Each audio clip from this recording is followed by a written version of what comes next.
On today's show, I'm going to tell you why I think Luke Altmire is the most important player in all of college football.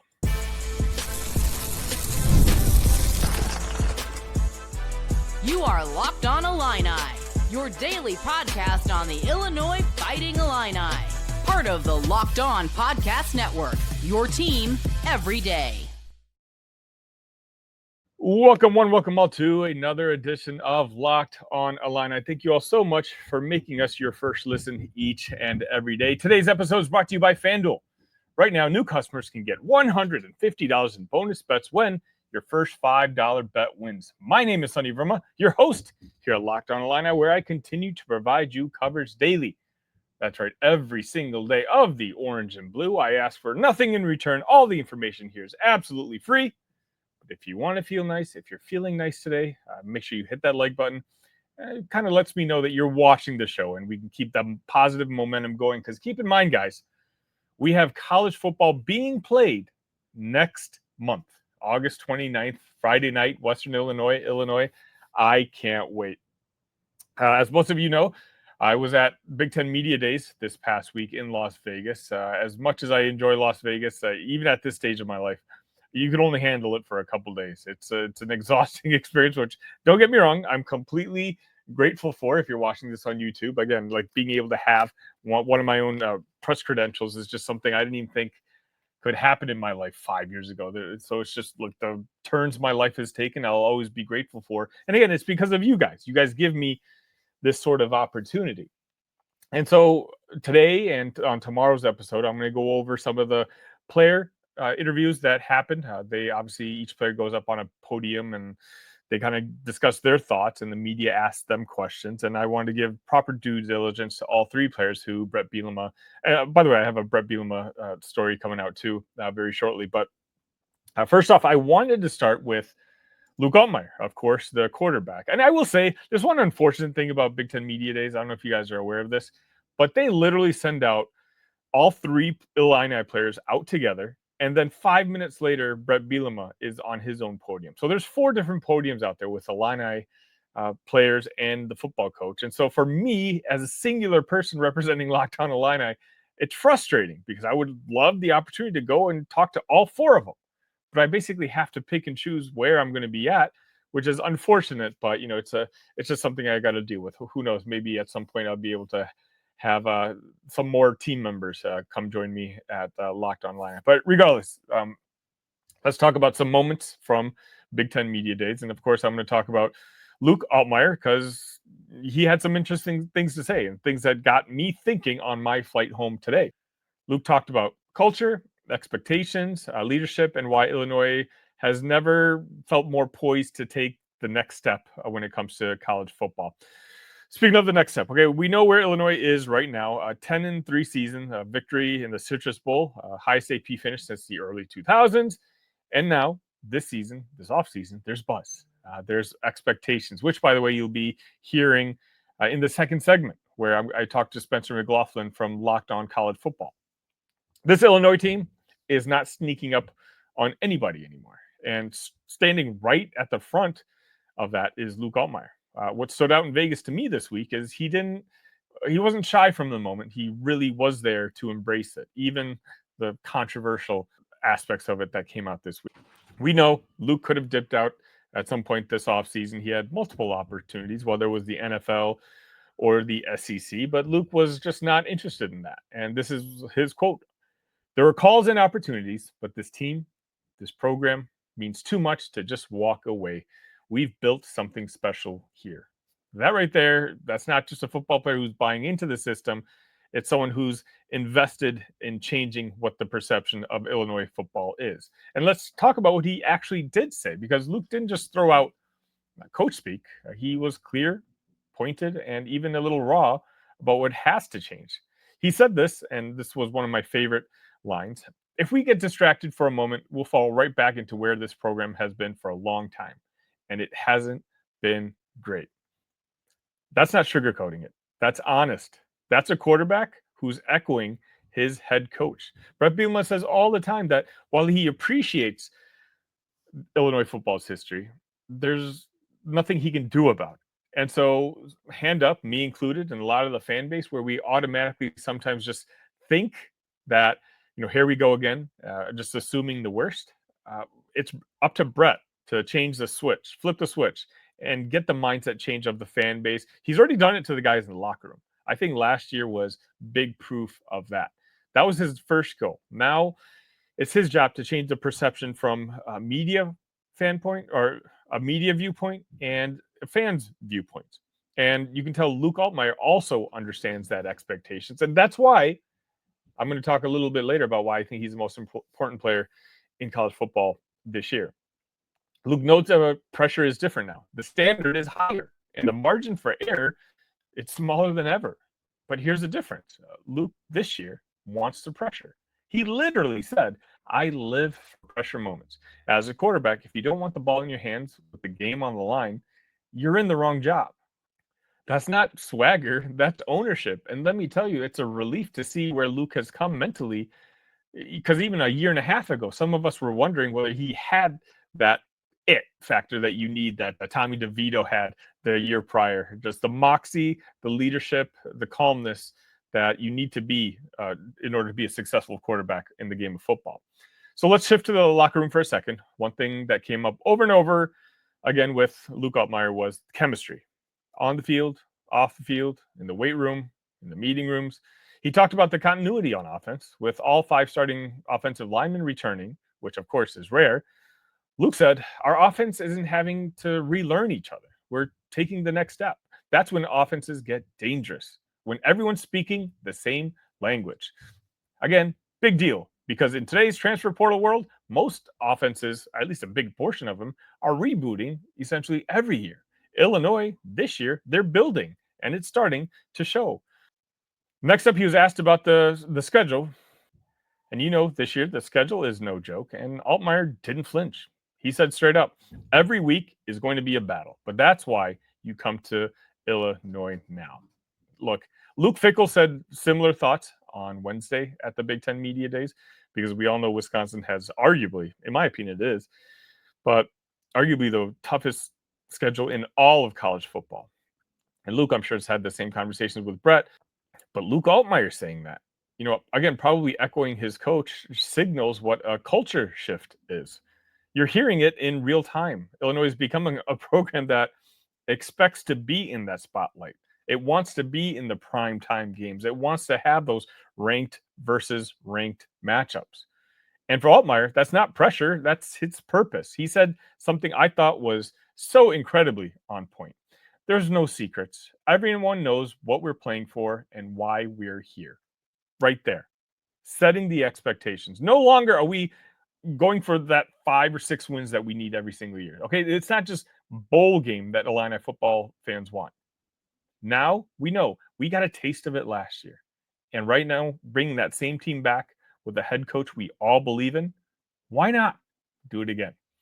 Luke talked a lot about how his biggest improvements haven't just been on the field, but in the film room.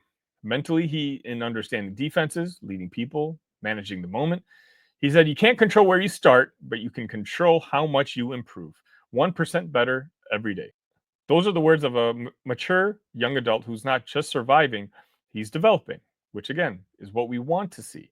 And maybe more importantly, when he was asked about building relationships in a locker room full of guys from all walks of life, freshmen, transfers, veterans, he said, everyone has a story and everyone has a role. My job is to listen as much as it is to lead. Again, this is the type of maturity you want to see from your senior year starting quarterback, someone who just absolutely gets it. We know Luke has had his rough stretches, and he didn't hide from that either. He uses it as fuel. Again, he says, you either get bitter or you get better. I chose the second. I mean, that's the kind of quote you hang on a wall in the weight room. I did want to casually mention, I'm not going to get too deep into it. One part of the media day that did draw attention was a new story that came out about Altmyer's attire with some outside religious associations. He was asked about it and rather stoked the flames. He brought it back to unity and inclusivity. He said, all I want is this locker room to feel like home to everyone. Our differences make us stronger in every way, both on and off the field. Look, in today's day and age, that is how you lead in 2025. That's how you keep the focus on the team and not yourself. Look, Luke Altmire could have left. He could have cashed in. He could have taken someone else's job, but he stayed. And when asked why, he lit up. This is home now. Seeing the belief in my teammates' eyes, guys who could have left too, but stayed because they want to make history here. That's what it's all about. That's your quarterback. And that's who I think is the most important player, not just in the Big Ten Conference, but quite honestly, maybe in all of college football. And why do I say that? Maybe there's a hint of Illini bias, but when you take a look at this football team, again, the expectations, the over-under being set at 8.5. This team is a sleeper college football playoff team. And quite honestly, it's only going to work with Luke in charge. Luke Altmire is a senior quarterback, which in today's day and age is a cheat code. If something were to happen to Luke Altmire early in the season, you'd be counting on Ethan Hampton, who I think is a solid backup quarterback from Northern Illinois that we just got in via transfer this past offseason. But there's already a big question. Arguably, our biggest question this season is going to be who's going to elevate themselves at the wide receiver position. We know the defense is going to be solid. We are returning all 5 offensive linemen. We've got a running back room, which I think is one of the better ones in the Big Ten Conference. But the guy throwing the ball, the guy who needs to show the maturity, to show the poise, is going to be the captain of this whole thing. And if Luke were to go down, I think there would be a sense of panic, not just amongst the fan base, that goes without saying, but even the media. Luke is being voted the first or second best quarterback in the Big Ten Conference this year. Again, there's so much riding on him and Illinois, and of course, Bret Bielema, about how good this team this year can be. You take Luke away from this team, you're looking at a team which I think probably, once again, you're just trying to get to 6 wins. I'm not trying to disrespect the team around him. They've got some very solid, good players. This roster is the best roster that Illinois has had in a very, very long time. But if Ohio State's quarterback goes down, they'll be fine. They'll put in another 5-star. If Oregon's quarterback goes down, it's no big deal. They've got 5 stars at every position. And quite honestly, they probably have a 5-star, 4-star quarterback waiting behind him. If Luke Altmire goes down, there's going to be a sense of panic. And then if Illinois were to falter and win 6 games, 7 games, or who knows, if a couple more injuries and this team may be in danger of not making a bowl game, well, then all this positive energy, this positive momentum that this team has had coming into this season, once again, we're going to have to hit the reset button, just like we did 2 years ago. Illinois won 8 games 2 seasons ago. There were some positive expectations coming into the following year. They followed it up with 5 wins. Now, of course, last year was a very pleasant surprise. Between them and the Indiana were the 2 Cinderella stories in all of college football. But now they have to follow it up again because that's something they haven't done since the 80s. They haven't followed up a great season with another great season. That's what Bret Bielema says he's building towards. And if he's going to do that this year, well, a big reason is going to be Luke Altmire.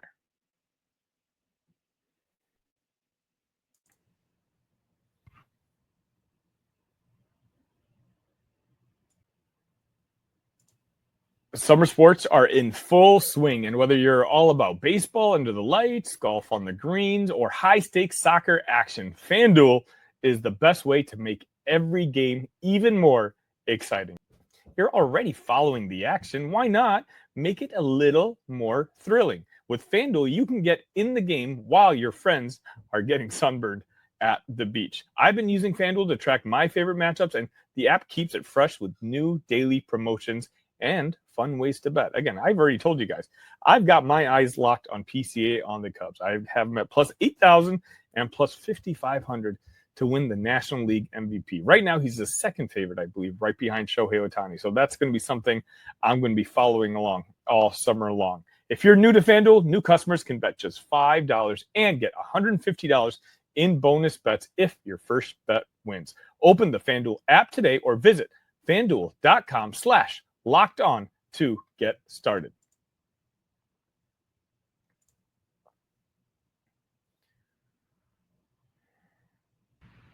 Welcome back. Next up, I'm going to be playing a clip from Locked On College Football, the host, Spencer McLaughlin. And I sat down and he told me that he had some very high expectations for Illinois. And I'll be honest, you can see it in my face when he tells me what he had his projected record as. I thought this is something you guys might enjoy, so take a look. Welcome back to Locked On College Football. Sonny Verma of Locked On Illini right here on the show in person here at Big Ten Media Days. Let's get right into it. I'll have some sound from Bret Bielema as well. Talk to him about the upcoming season, the excitement level, kind of what he expects there. But I'll just start you right here, Sonny. I'm picking Illinois to go 10-2. To live up to the hype. I'm here for it, man. I am. I like the squad. I like they have everything that I like. Returning coordinators, returning quarterback, solid foundation, clear identity. The schedule is not the easiest in the world, sure, but I think they're going 10-2. I've got the losses at home against Ohio State and the following game at Washington the next week. Okay. I think they drop 2 in a row but get hot. That therefore includes wins over USC, over Duke, over Indiana on the road. I think this is going to be a really fun season of Illini football. What do you make of that prediction? 10-2 is aggressive, but I think it's going to come down to those first 4 weeks. In those first 4 weeks, you're going to have the Week 2 game against Duke and Week 4 game against Indiana. You win those 2 games, you're at 4-0, and the schedule gets a little tougher. Of course, you have USC and Ohio State, but that back half of the schedule gets considerably easier. And what's a disadvantage is that Illinois doesn't have a bye week until Week 7. But what that means is on the second half of the schedule, they've got 2 bye weeks. And so, if they can get momentum and sustain momentum early in the schedule, avoid the injury, of course, the injury bug, I think 10-2 is a little aggressive. I'm not going to lie. I don't think I have them at 10-2. But I will tell you one thing, Spencer. You and I have been at Big Ten Media Day since yesterday now. I've talked to a lot of people, and I'm hearing a lot of 10 wins, 9 wins. And me, I heard an 11 wins from the table right next to us. It's one of those where I guess I'm a little surprised at me being an Illinois fan for 20 plus years. I hope they can come through. Unfortunately, being an Illinois fan, we tend to follow up successful seasons with not so successful seasons. And so today, I think we have the right guy in charge, Bret Bielema. I think he understands how to play with higher expectations. I think he's done this grind before. And, I think we got the right guy in charge. And I don't think you're ever going to hear me say that I think we're going to win 10 games. But I think that's more based on the past as opposed to what the present day and the future looks like. I want to talk about those first 4 games because you touched on it and how important it is going to be for them to get off to a strong start. 2 legit road games. I wouldn't be surprised if they split. Mm-hmm. Because these are tough games.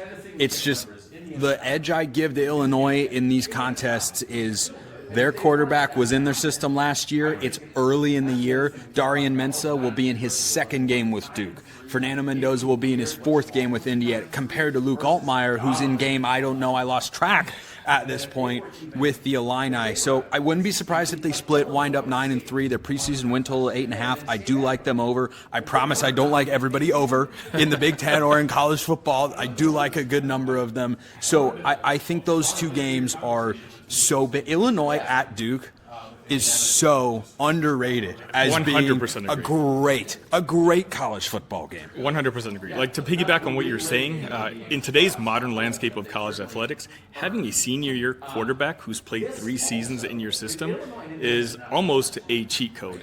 And I think a lot of people are overlooking that Duke game and how important that game could be. There's a chance that if Illinois wins that game, you're talking 3-0. Indiana, once again 3-0, because they've got Cupcake City in their first 3 games. As we heard about. As we know. But then you're talking about the possibility of a 3-0 Indiana team going up against a 3-0 Illinois team, 2 coaches who are very vocal in their enthusiasm for their teams and the spotlight that they think that they belong in. I think there's a chance, and Spencer, I'm curious on your thoughts. Week 4, ESPN Game Day, Indiana, Illinois. Tell me why not. Well, I don't have the slate memorized. I'm gonna pull that up. This is a real time check here for this particular question because I don't think answering it any other way is frankly appropriate. So. Week 4, your slate, it is one of the top games. Like I'm not opposed to it at all. And by the way, the top 2 teams alphabetically in the Big Ten, Illinois and Indiana. Pretty crazy that that's how it works out, but I didn't make those. So while you're rules. looking that up, I will say, like, piggyback on this thought. Again, Curt Cignetti and Bret Bielema, I think it's fair to say they're not shy. No, so I really do think if Illinois can win that Duke game, then all of a sudden Brett's going to be on the mic and really talking on every media session, every press conference, talking about how he thinks that ESPN should come to Champaign. That's true. We know the type of influence they've had, even last year, that the 100-year anniversary, they had Nike go all out and CBS in combination. Why? Josh Whitman, Bret Bielema. I think if they get past Duke, that Curt Cignetti, we know he's not shy. Bret Bielema, they'll both understand the spotlight that this could put on both programs. let me throw a couple of games at you that are going to be a contention for game day that week. Texas Tech at Utah. Utah is a great place to go. Texas Tech is my preseason number 1 team in the Big 12. The slate is not insanely deep, though. I think it's entirely possible with the Curt Cignetti angle and Bielema, they could wind up in Bloomington. Florida is at Miami that week. We'll see how those teams start. Does Miami beat Notre Dame? Does Florida, hold serve in their first few games? It's not the toughest slate. Okay, I like that thought a lot, and I like what Bret Bielema had to say. Here is what the Illini coach said about this upcoming season. With the bowl win to end last season, carrying that over into the start of this season, from our vantage point, sets some pretty lofty preseason expectations for your football team. How do you feel about that as a head coach, kind of going from being the hunter to the hunted? Yeah, a great question. I think about this a lot. Like as long as I've been in it, I even go back to my time, as a player and as an assistant. That last game, a bowl game, that you carry that with you all the way till the next year, right? No matter what you say, if you're coming back in that program, you carry that loss, or in our case, that win, that entire time frame, and it's a different feeling when you win, and especially if you win in a way that we did in that game against a really good football team. I think a lot of things, as crazy as it is, like if we had not won that game, I think the perspective on this season going forward would have been totally different than when we won it, right? I think everybody would have been, 9-4 team, that's typical Illinois, da-da-da-da-da. Whereas now everybody's got, because we return all those players, the expectation and the narrative around it is totally different. So I think it's important, though, hopefully these guys have kind of echoed those same thoughts. I've really stressed since January when we got back in the building, there's not one touchdown, tackle, or turnover from last year that carries into this year. I really believe you earn expectations. I firmly believe that anytime, some people can give you expectations, but if they just throw them at you and give them to you, they don't last long. And by the way we've done it, by what we've done to earn it, I think that's a big part of where we're at. You have some pretty high-profile games on your schedule this year. The matchup with Duke, you've got USC, Ohio State. How exciting is that for you as a coach to have those opportunities to play in what can be some really, really big stages? Yeah, I get it. I appreciate the question, but I think the only way we can attack those 4 games you just mentioned is to attack our opener. I get it. It's Western Illinois, and we go on the road to Duke, which I appreciate you mentioned is, in my opinion, a team that just watching them on film, have a lot of respect for Manny and what they do. They got a new quarterback in, right? That guy last year was pretty good, but this guy's really good. I think that's going to be it. They moved their game up to Thursday before our game. To me, I think they did that for a reason. They wanted to get a 2-day advantage of prep on us, right? So a lot of different things happen there. We come back, play a Western Michigan, a MAC team, but then we go to Indiana, right? And I would tell you, I've been doing this a while. In my opinion, we didn't play Indiana last year, and we really didn't have a lot of crossover games, so I didn't get a chance to watch them very much. Usually in our conference, you get enough carryover from watching guys, even though you may not play them. I watch them. Really only, I believe, had 2 games that we had crossover film with Indiana on. So I did a deep dive into them in February, and just the way they play offensively, defensively, special teams. Siggs has been successful everywhere he's been, and I think it really reflects on watching them play. So I would argue that, in my opinion, that game is as big as the others. Obviously, USC carries the tradition they have, but we have a Cannon Trophy with Purdue. That game's always going to be crazy. And then we have the latest bye week in the entire conference. We don't have a bye week till week 8. Most everybody else has them in week 3, 4, 5, and 6. So we've got a long stretch before we get a bye week. And Game 7 is the defending national champs who have a roster that is as good as anybody in college football. So we got our work cut out for us. All right, wrapping up with Sonny Verma of Locked On Illini. Great to hear from Illinois' coach earlier. What do you make real quick of what he said today at Media Days? Again, he's always prepared for this, and every message that he has, you can tell that he's gone over it 10, 15, 20 times. He did this as one of the youngest coaches in Big Ten history, right, as the Wisconsin head coach. Now he's come back his second time around, and you can tell everything is strategic. The type of players he chooses is strategic. The way he answers everything. He's done this rodeo before, and again, some of your fans, they follow blue blood programs. Me following Illinois, we've never necessarily had that type of guy in charge who you're just confident in all their decision making. And Bret Bielema, again, I feel very lucky. I say one of my go-to sayings on my show, it's a great time to be an Illini, just considering our football and basketball programs. 10 wins.